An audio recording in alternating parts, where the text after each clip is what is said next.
many years ago. It was like where they brought techie people and like artists together. It was like the Culture Code initiative. Oh. And that was the first time I'd sort of met people like that. And we were just having sort of like strange conversations about how you could play around. 3D printers were quite new at the time. We were talking about those and saying, you know, what could you do with those? Could you make a 3D printer play music and stuff like that? It was all sorts of crazy things. But I think it started a thought process, because what they decided to do is they did decide to use a 3D printer, but to print objects, but the parameters of the objects, like its height and its width and its shape, were like levels from the River Tyne. So it was like the salinity levels, the flow levels, and they were using these pieces of data to feed in. So the jar would be a little bit wider if it was a little bit more salty, it'd be a little bit taller if it was a little bit more flowing, you know, and all these factors. And it was just like this.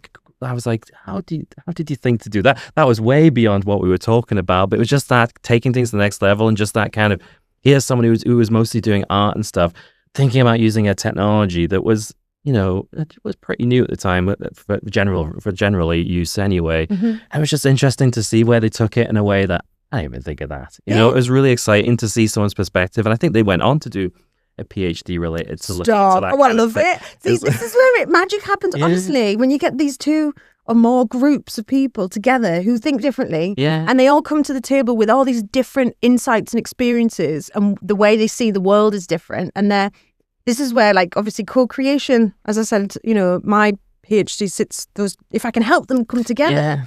Often it's building empathy because you don't understand each other. But spending time together. Exactly. Like, you got it with the artists and like, so if you can look for opportunities like that or create them yourself. It was just a chance to chat with someone that you never would get a chance to otherwise. And I remember they brought all sorts of people to talk. One person had designed a data visualization tool, and I was like, oh, that sounds really techie. But they used it to lay out the names on the World Trade Center Memorial, because it was really important to have those set out in a particular way. Right. And I was like, I never thought of that. And I was applying something. I thought, I didn't see the connection there, but they talked about this process. I was like, I was applying tech to produce something that was really moving and really fitting.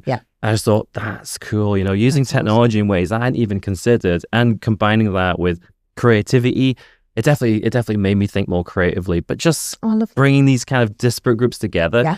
And a lot of things came from that. It was pretty amazing to see these two groups who never would have, but having that common framework, this event to talk to, that was what, and I think just that chance to, you know, talk to different people, that's what makes it interesting, I think, isn't it? And that's where you can make those kind of connections, and you might be someone you work with, or I've made connections where it's not something I knew about myself, but I went to a different event and someone's talked about the same thing and said, you two should meet. So that's when you can make those indirect connections. This is where we start increasing our social capital. So when you can like add in value to people, and you position yourself at the center of your network, where you network your network.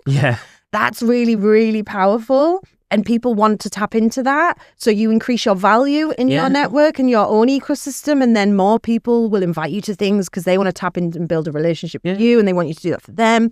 And then reciprocity kicks in. So every person that you help, we're ingrained to want to do that favor in return if we can, if the opportunity arises, or sometimes we'll do it proactively. One, to return it, but also to hope that you keep giving me those referrals. So this is where all the network thing comes. I love it. Don't get me off on a tangent.